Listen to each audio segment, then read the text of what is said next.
Robert Badinter entre au Panthéon. Il n'a rien à y faire. Chaque homme a son verre à moitié plein, à moitié vide. Saluons la moitié pleine, l'abolition de la peine de mort. Quant à la moitié vide, dans les années 70, l'affaire du talc morange, qui empoisonne et tue 36 bébés, en intoxique 168. Et Badinter défend le propriétaire du talc, rien à redire.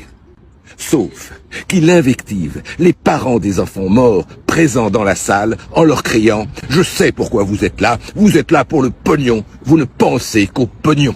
Amusant venant de l'avocat des puissants. Le pire est à venir.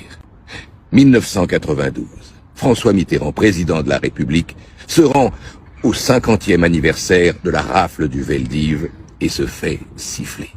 Nous nous souvenons tous de la fausse colère du comédien Badinter contre les siffleurs. Vous m'avez fait honte.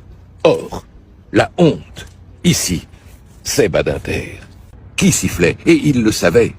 Les familles des victimes de la rafle. Il sifflait Mitterrand, soutien affirmé du régime de Vichy, décoré de la Francisque par Pétain, et toujours un des meilleurs amis du plus grand criminel français du XXe siècle, René Bousquet, l'organisateur de la rafle du Veldiv. Celui qui entre au Panthéon fut toute sa vie à la botte du pouvoir, du monde de l'argent, de François Mitterrand, collabo par conviction, résistant par intérêt et chef de gang à l'Élysée. L'honneur d'un avocat, c'est de défendre aussi les monstres, sans tuer une seconde fois les victimes du monstre. Je dis ça en mémoire de ma grand-mère morte à Auschwitz, en mémoire de mon père, la joie de vivre personnifiée, qui tremblait d'émotion sans pouvoir parler quand je lui demandais d'évoquer sa mère. Mitterrand déclarait avoir 2 avocats. Badinter pour le droit, Roland Dumas pour le tordu.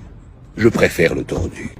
Dumas, au moins, présentait avec franchise sa belle tête d'escroc et d'aventurier.